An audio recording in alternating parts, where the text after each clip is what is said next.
Hi everyone, and thanks for joining us today for our customer-only event all around OKRs and how to write them so that they actually work for you and your business. Apologies for the slight delay in starting today, a slight technical hitch with audio equipment, but we are up and running now. So I'm Chris, and I'm joined today by Andy Roberts, our CEO and founder here at Weekly10. And we're really excited to be with you today to discuss and show you how to write OKRs that really work. So before we jump in, though, a little bit of boring housekeeping bits and pieces. So the session today is scheduled to last for no more than 30 minutes, and it is being recorded. So later on this week, you will get an email from either myself or our marketing team just to say, here's your recording, here's any other useful resources we think you might like. So watch out for that in the next coming days. We also do have a Q&A section in our session today. So Andy will be answering any questions that you might have at the end of the session. So if you do have any questions you'd like to put to Andy at any time, please just click on the Q&A icon in your Teams window and drop your questions in there as and when you're free to do so. But without any further ado, you're not here to see me, you're here to learn all about OKRs. So Andy, over to you. Thanks, Chris. Hope everyone's doing well today, and I hope you enjoy the talk on OKRs. Now, I'm sure some of you will have used OKRs in the past, and some of you maybe have never come across OKRs if you've heard a few things about them. Today's session is not going to be going into the detail on OKRs and all of the massive philosophy around them and the different approaches. What we're going to do is take a very simple view, a simple look at fundamentally what are OKRs and how you can roll them out in your organization, or how you can use them personally, even in your personal life or in your work life, and show how OKRs are really designed to focus on those right things. We did this talk at the Festival of Work in London, the CIPD event, a few weeks ago, and we got lots of good feedback around it really helping people to kind of distill down what's important about OKRs. So if you've used OKRs before, hopefully this will give you some hints as to maybe how to use them effectively with your teams and more widely. And if you haven't, it will give you an idea of how to start creating your first OKR. So before we start, just a quick potted history of OKRs, objectives and key results, just to give you a little bit of background.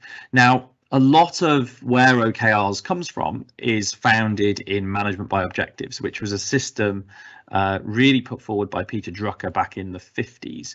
Now, that was kind of the foundation for many of the frameworks that we use for objective setting today, whether it be SMART goals or OKRs indeed. But in the 50s, Peter Drucker developed MBOs. And then in the 60s, Andrew Grove, who was one of the really early leaders in Intel, developed MBOs further into something which looks more like OKRs. When by the 70s, when John Doerr joined as an intern at Intel, he really worked very closely with Andrew Grove to develop this objective philosophy internally and move towards something that wasn't so much a KPI and wasn't so much a SMART goal, but something which was more of an objective, a measurable objective. And really this became, OKRs really got powered up in the late 90s when John Doerr, after leaving Intel, was a prolific investor in Silicon Valley, and he invested in Google. And one of the things he brought to Google, as well as investment, was actually his philosophy around OKRs. And he did a talk on OKRs to the early Google founders, and when Google were just running with less than a few hundred staff.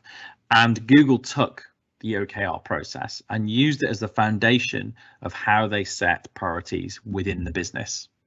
Fast forward a couple of decades later, and we all know what's happened since then. But it was in 2018 that Google really started to share their information about how they've used OKRs, what worked for them, what didn't work for them.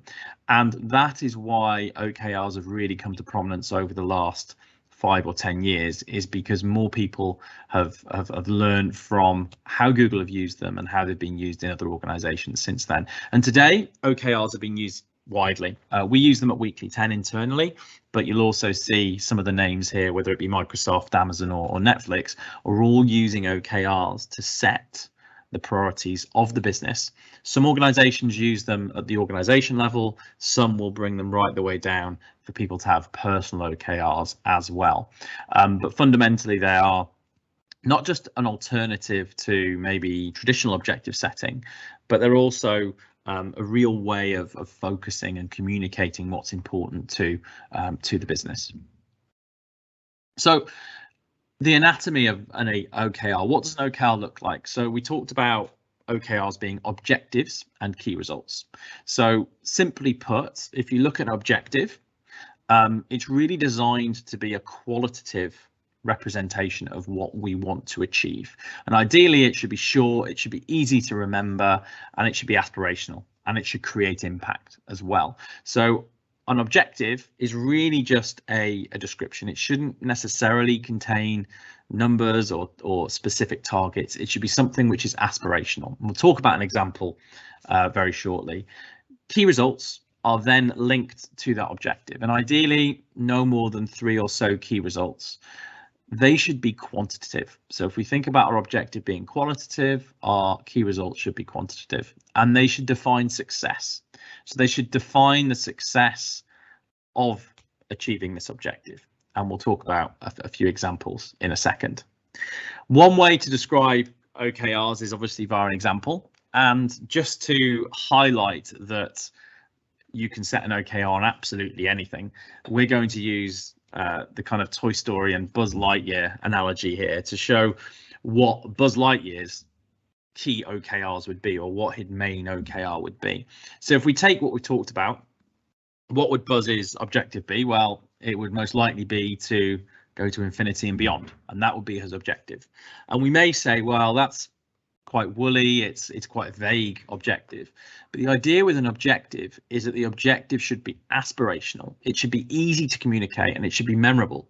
And that's exactly what this is. If you asked any of the Toy Story characters what Buzz's objective would be, it's guaranteed to say it's to go to infinity and beyond.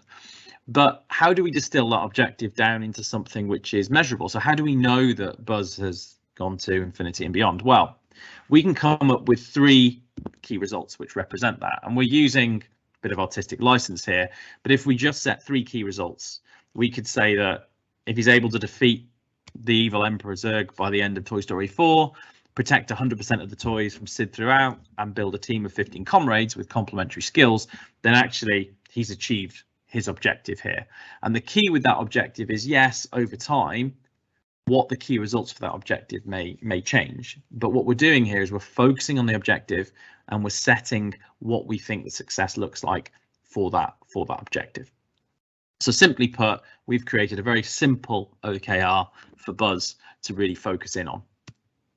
Of course, Buzz doesn't operate alone, and it's very easy then to split this OKR out and to the rest of the team in Toy Story. So Rex can have his own objective, which is to defeat evil Emperor Zurg, and 3 key results. Bo Peep could have, again, another objective and 3 key results.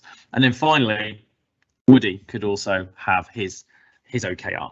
And what this does is it really gives focus to those individual characters as to how they're going to impact that overall objective that the team have. And the key thing here, and we'll talk about this through the rest of the talk, is that OKRs are as much about alignment and prioritization as they are about measuring what we are doing.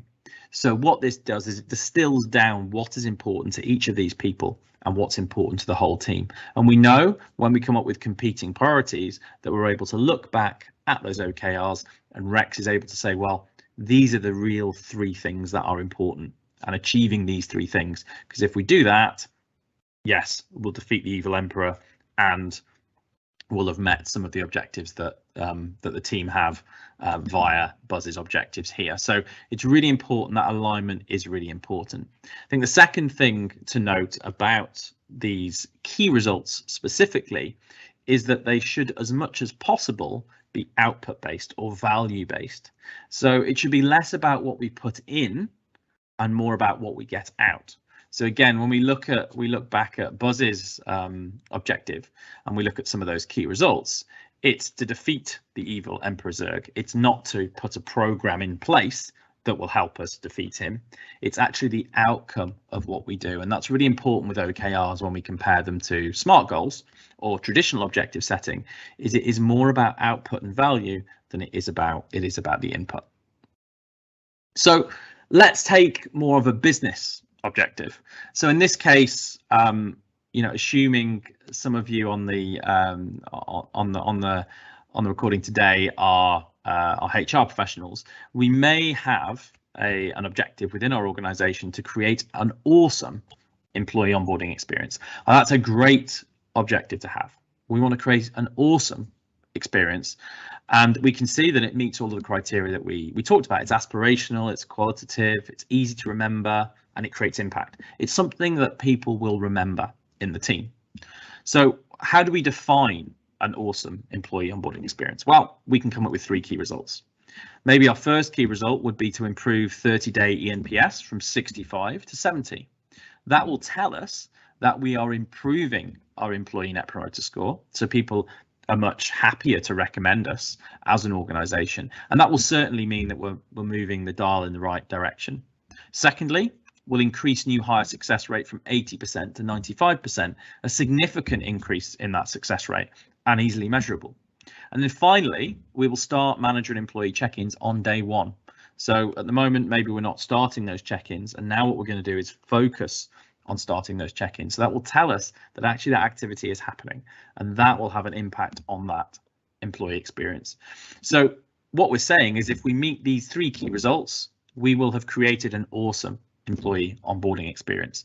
Now, of course, next year we may want to iterate this slightly, we may want to change the objective, and that is fine. But what we're saying is these 3 things are really important, because where we want to get to is this much improved, awesome employee onboarding experience.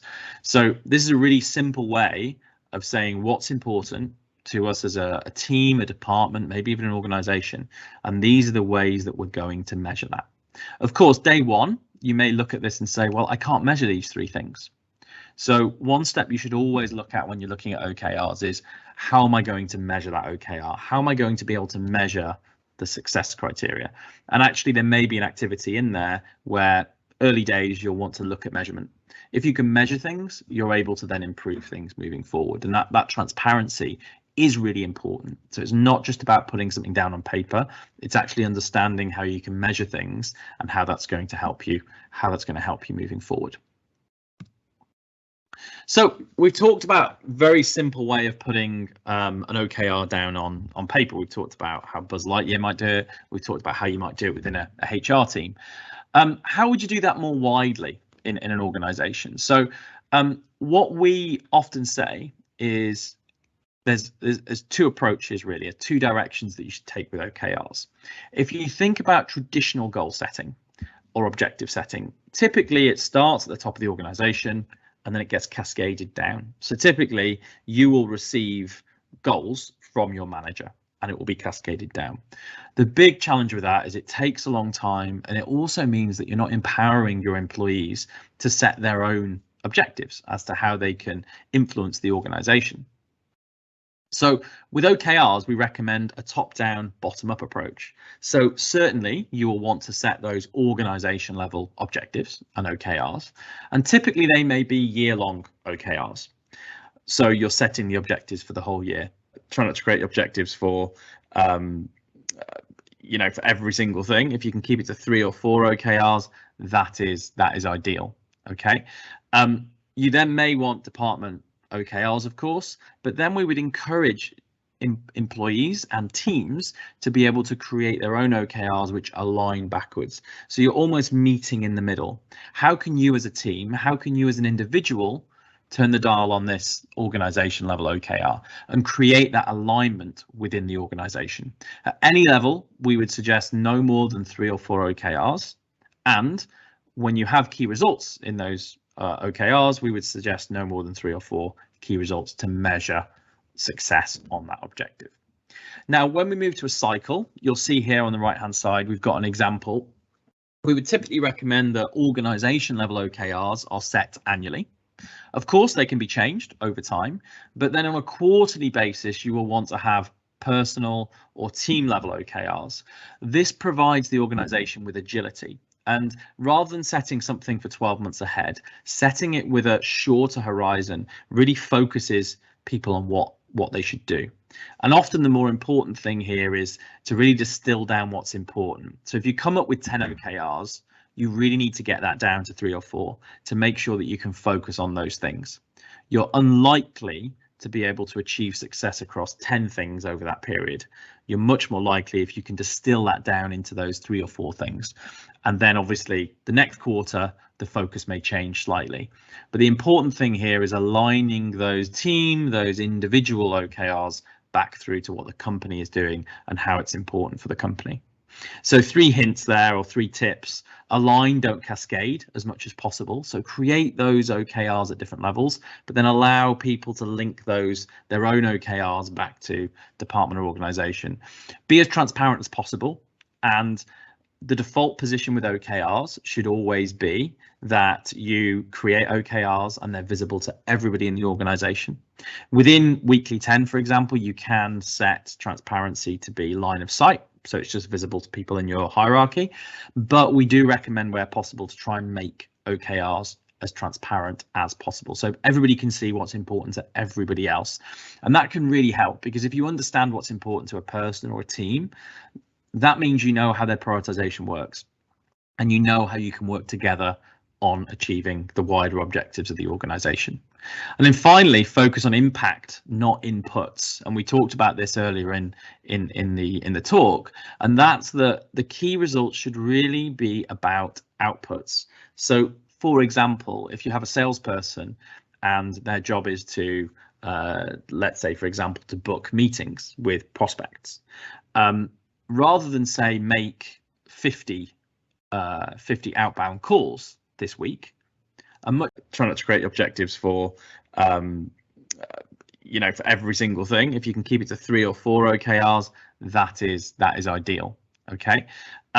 You then may want department OKRs, of course, but then we would encourage employees and teams to be able to create their own OKRs which align backwards. So you're almost meeting in the middle. How can you as a team, how can you as an individual turn the dial on this organization level OKR and create that alignment within the organization? At any level, we would suggest no more than 3 or 4 OKRs. And when you have key results in those OKRs, we would suggest no more than 3 or 4 key results to measure success on that objective. Now, when we move to a cycle, you'll see here on the right hand side, we've got an example. We would typically recommend that organization level OKRs are set annually. Of course, they can be changed over time, but then on a quarterly basis, you will want to have personal or team level OKRs. This provides the organization with agility. And rather than setting something for 12 months ahead, setting it with a shorter horizon really focuses people on what they should do. And often the more important thing here is to really distill down what's important. So if you come up with 10 OKRs, you really need to get that down to 3 or 4 to make sure that you can focus on those things. You're unlikely to be able to achieve success across 10 things over that period. You're much more likely if you can distill that down into those 3 or 4 things. And then obviously the next quarter, the focus may change slightly. But the important thing here is aligning those individual OKRs back through to what the company is doing and how it's important for the company. So 3 hints there, or 3 tips. Align, don't cascade as much as possible. So create those OKRs at different levels, but then allow people to link their own OKRs back to department or organization. Be as transparent as possible, and the default position with OKRs should always be that you create OKRs and they're visible to everybody in the organization. Within Weekly10, for example, you can set transparency to be line of sight, so it's just visible to people in your hierarchy. But we do recommend, where possible, to try and make OKRs as transparent as possible, so everybody can see what's important to everybody else. And that can really help, because if you understand what's important to a person or a team, that means you know how their prioritization works, and you know how you can work together on achieving the wider objectives of the organization. And then finally, focus on impact, not inputs. And we talked about this earlier in the talk, and that's the key results should really be about outputs. So for example, if you have a salesperson and their job is to let's say, for example, to book meetings with prospects, rather than say make 50 outbound calls this week, a much better key result would be book 10 sales meetings this week, because actually, regardless of how many times they call, the most important number is actually the number of bookings they get for the sales team. So it's really important to focus on what matters. It's much better if you get somebody with a 50% hit rate, they've made 20 calls, they get 10 demos, than hitting 50 calls and only getting 10 demos. So 10 sales bookings. So it's really important that you focus in on what matters, and that's what key results help you do. Now, in some circumstances, you may create a key result which looks a little bit like input. So maybe it's completing a project or doing various things. If there's no way of measuring the output, then that's fine. And it's important not to get caught up too much in the fact that you can't always create those outputs. But as much as possible, you should focus on impact over inputs when it comes to key results. So to help with this, we have come up with what we call the OKR manifesto at Weekly 10, and we call this Aspire. Now, we talked about this process here in terms of how you can roll OKRs out in terms of an ongoing process, a cyclical process. But the important thing with the OKR manifesto is this is a really easy, communicable way of describing how OKRs work. So we take Aspire. When you're setting your objectives, they should be aspirational. When we're talking about the key results, they should be specific and they should be impact based rather than input. And then finally, we need to be reviewing these often. So quarterly basis at a personal individual level. And then we would recommend that weekly check-in or bi-weekly check-in to be able to make sure we're still on the right track and we're still focusing on those OKRs, and make sure that that is a short cycle with our quarterly reviews. And that's really important. So aspirational, specific for key results, impact-based, and then obviously reviewing regularly. You'll find more information on the OKR microsite that we have on weekly10.com that gives you a bit more information about the OKR manifesto as well. If you're using Weekly 10, of course, you'll also know that when you've got OKRs switched on, you are able to create OKRs in this way. So the system encourages people to create those non-measurable, let's say, objectives, so that qualitative objective and those quantitative key results. So the system really guides you into doing that. But we'd always recommend communicating something like Aspire to your employees so they have a very quick way of remembering the best way of setting an OKR and what those OKRs mean in terms of moving forward. And finally, before we jump into questions, I think there's a really great quote from Steve Jobs, very, very simple, and it does really sum up OKRs in many respects. And we talked about prioritization, but what's really important here, as much as setting what's important to you, is to understand what's less important. So deciding what not to do is actually as important as deciding what to do. So if you have those 10 things which you think are important and critical, they can't be. You really need to distill that down to 3 or 4 things that are really important. It doesn't mean that those other 6 or 7 things aren't important and you can't come back to them later. But really prioritizing those things using OKRs can really provide clarity to you as an individual, but also to the wider organization. So OKRs really help you decide what's the most important things for the organization at any one point in time. Fantastic. So with that, I'd like to move to any questions. We do have a number of resources on our OKR website as well as on our support site, so support.weekly10.com. So please go out and have a look at what we have there. You can also, of course, speak to your customer success partner if you would like to switch OKRs on for your organization. So if you're currently using SMART goals, we can obviously get that switched on for you. And we do now offer a hybrid option, which allows you to use OKRs alongside SMART goals as well. So those options are all available within the platform. And there's plenty of videos on our support site that show you how to use OKRs within the Weekly 10 platform itself. So with that, I'll just hand over to Chris to see if we've got any questions that have come in during the talk. If you do have any, please drop them into the chat. Yeah, cheers for that, Andy. Thanks, that was great and really insightful.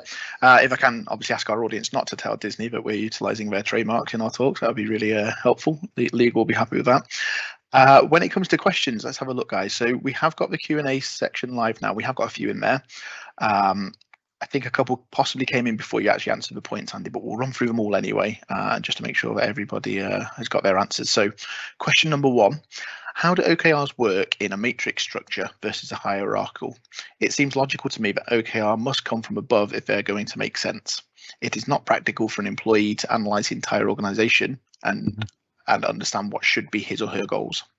Yeah, so I think really that comes back to the kind of top down, bottom up. I would agree that there'll be an element of that kind of top down approach, but I try and move away from that full cascade as much as possible. Often the problem with the cascade is it's very, very restrictive. It doesn't allow employees or teams to innovate. And often it's just seen as being something that needs to kind of be complete. So everybody needs to be aligned to this specific goal. And in reality, that just doesn't happen. So whether it's hierarchical or whether it's matrix, the important thing is to set what's important for the organization. So what's the strategic direction? What are the key OKRs for the organization? Of course, then, depending on the size of the organization, it may make sense to say this business unit or this department has these OKRs.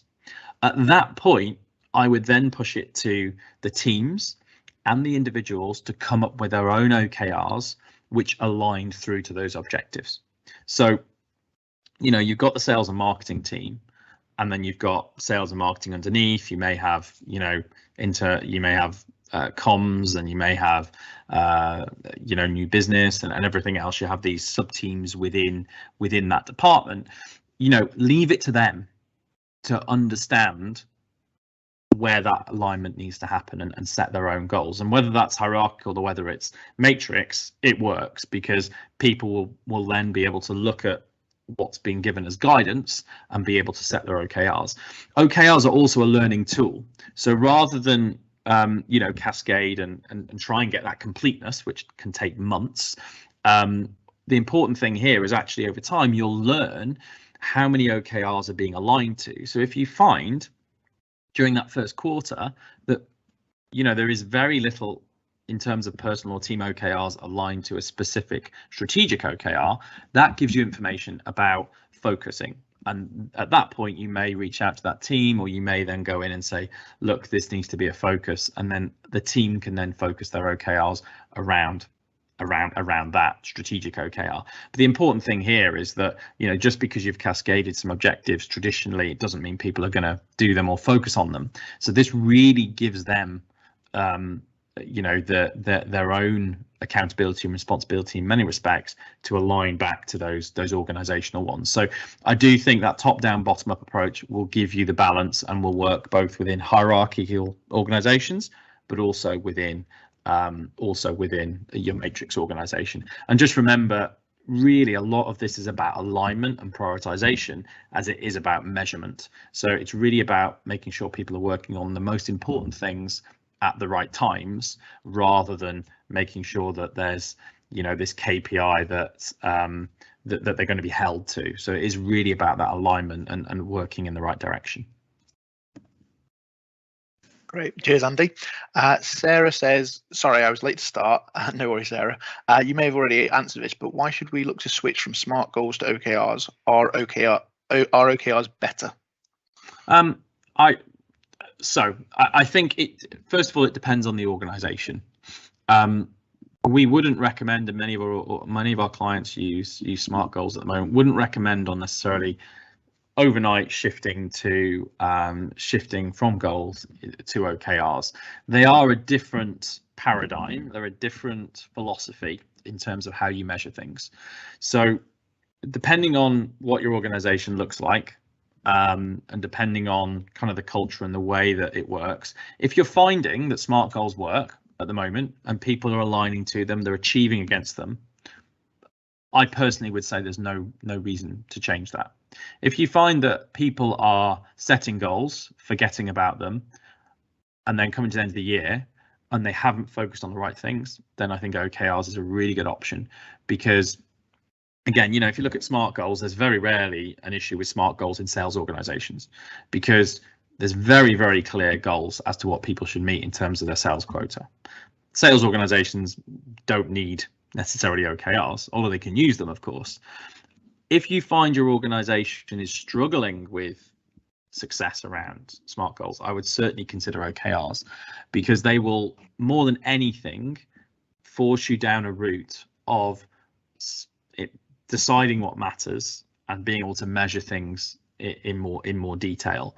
So, you can create SMART goals which are very much like OKRs, but you can't really create OKRs which are like SMART goals. So what I would say is, if you're finding SMART goals don't work, come and have a chat with us as well, with your CSP, and we can advise on whether we think OKRs might actually help people to focus and to align in a more effective way. Great, cheers, Andy. One from Layla. How many OKRs should we be setting our people? Is it one objective and 3 key results per person? Yeah, so I think first of all, I would encourage people to set their own OKRs as much as possible, but often they're done as a team. That can be done collaboratively. Ideally, people should have no more than 3 OKRs and no more than 3 key results per OKR. 3 is kind of a bit of a magic number generally. I'm sure Chris will back me up on this in terms of organizational psychology, in the fact that people typically can't focus on more than 3 things at any one point in time. If you list 3 things, they're likely to remember them. If you're listing 4 or 5, people will start forgetting, and being able to focus on 3 things can be really important. So we would encourage no more than 3 OKRs and no more than 3 key results per OKR. If you're going down to in some respects, you don't need to go down to the nth degree with OKRs. Yeah, you might not be measuring something, but over time, you can decide whether it's more important than the other things to measure. Simplicity is a really big benefit from using OKRs. Try not to overcomplicate them by trying to make them as complete as possible. The important thing is the objective, and this is how we feel we can measure it. So 3 would be the magic number. Excellent and spot on from a cognitive point of view. And yep, good to hear. Magic 3 coming up. And the last question, because we have overrun slightly here, but last question is from Mark, who says this was really useful. Are there any OKR resources where we can learn more? Yeah, so first of all, weekly10.com/OKR has a lot of information about OKRs within there. We also then have support.weekly10.com, which is our practical support website. Just pop OKR into the search there, and it will give you a bunch of videos on how to use OKRs within Weekly 10. If you're using SMART goals in the platform at the moment, those videos will give you an idea as to how OKRs work. They look and feel quite similar in the platform, but there are certain things that OKRs do which make it slightly more restrictive and guided as to how you set those OKRs. So it can be really beneficial switching on OKRs to be able to use those. And if you want to, get a demo of OKRs themselves, just reach out to your customer success partner. They'll book one in and they'll take you through the OKR platform as well. Lovely. Well, that's everything then, guys. So I guess we wrap up there. So thank you very much for your time today. Thank you to Andy for taking us through that. As Andy says, if you do need any more support, then weekly10.com, there's lots of resources on there, or weekly10.com/support. There's lots of support focused guides, or get in touch with your CSP, or just drop us an email at any time. But once again, guys, thank you very much for your time, and have a great day. Thanks, guys.